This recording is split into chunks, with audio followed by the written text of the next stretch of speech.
បាទគ្រប់ជំរាបសួរពុកម៉ែបងប្អូនបាទថ្ងៃនេះយើងមកវីដេអូថ្មីហើយវីដេអូថ្មីថ្ងៃនេះខ្ញុំបាទចង់ណែនាំពុកម៉ែបងប្អូនឲ្យបានស្គាល់ទាក់ទងជាមួយនឹងប្រភេទរបស់ Flowmeter Flowmeter តើ Flowmeter នេះអត្ថប្រយោជន៍ខ្លះនៅក្នុងប្រព័ន្ធទឹកស្អាតរបស់យើងឬជាប្រព័ន្ធទឹកសុទ្ធរបស់យើង Flowmeter គឺជាកំពង់ក្រឹតលេខមួយដើម្បីយើងអាចតាមដានដឹងអំពីទាក់ទងជាមួយនឹង flow rate របស់ទឹកលំហូររបស់ទឹកថាតើលំហូររបស់ទឹកហ្នឹង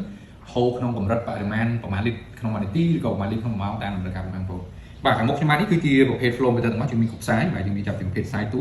បាទដូចនេះចឹងគឺយើងមានរហូតដល់18 LPM មានថាលីត្រក្នុងមួយនាទីឬក៏ផ្សាយរបស់ពីច្រើនខាង standard អឺរ៉ុបគេគិតជា GPM មានថា gallon per minute ចឹងទៅបាទហើយប្រភេទនេះគឺជាប្រភេទដែលយើងចាប់ជាមួយនឹងទូតែម្ដងពីច្រើនបាទនេះគឺយើងធ្វើការប្រើ Flowmeter បែបនេះនេះក៏មានលេខធំយ៉ាងដែរបាទមានរហូតដល់50 LPM ហើយមកប្រភេទនេះគឺជាប្រភេទដែលយើងប្រើ Flowmeter ដែលភ្ជាប់មួយទយោទឹកតែម្ដងជាមួយនឹងទយោតែម្ដងអត់ចាំបាច់ធ្វើការចាប់ជាមួយទូដូចផ្សេងៗទៀតយើងដាក់វាទយោ in out ចេញមកយើងដាក់ប្រព័ន្ធនៅលើតែម្ដងហើយហ្នឹងក៏មានដូចគ្នាមានលេខក្នុងការផលិតមើលដូចគ្នាតាក់ទងជាមួយនឹងលំហូរទឹករបស់ flow rate របស់ទឹករបស់យើងតើមានបរិមាណប្រមាណហើយហ្នឹងការតាមដានរបស់យើងអាស្រ័យលើយើងតម្រូវការទេអ្នកខ្លះទៅក៏ដាក់នៅលើទឹកស្អាតអ្នកខ្លះទៅក៏ដាក់ទៅលើទឹកហូរចោលរបស់ប្រព័ន្ធឬអីយើងអាចតាមដានដឹងថាតើលំហូរទឹករបស់វានឹងប្រមាណបាទអញ្ចឹងអាប្រភេទ12នេះដែរក៏ជាប្រភេទ Flowmeter ដែរតែប្រភេទខ្នាតធំបាទអានេះគឺ maximum វារហូតដល់10 ម៉ែត្រគីក្នុង1ម៉ោងហើយបើសិនជាចង់បាន flow rate កាន់ធំទៀតបាទមានអានេះទៀត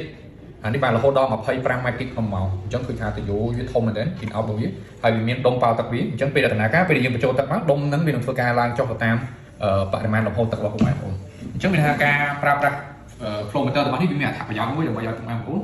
ងាយក្នុងការតាមដានលំហូរទឹករបស់យើងទៅតាមលក្ខខណ្ឌជាប្រភេទទឹកល្អឬក៏ទឹកសំណល់អីផ្សេងយើងអាចតាមដានថាតើក្នុង1នាទីឬក្នុង1ម៉ោងលំហូរទឹកទាំងអស់នោះហូរបានប្រមាណដែរបាទអញ្ចឹងទាំងអស់នេះគឺជា Flowmeter ដើម្បីសម្រួលការងាររបស់ប្រព័ន្ធបងប្អូនដែរអញ្ចឹងមានតម្រូវការប្រភេទ Flowmeter បែបណាមួយបងប្អូនអាចប្រើប្រាស់តាមតម្រូវការតាមលក្ខខណ្ឌបងប្អូនបានហើយបើសិនជាមានតម្រូវការចាំបាច់បាទអាចទំនាក់ទំនងមកខាងក្រុមការងាររបស់យើងបាទអរគុណច្រើន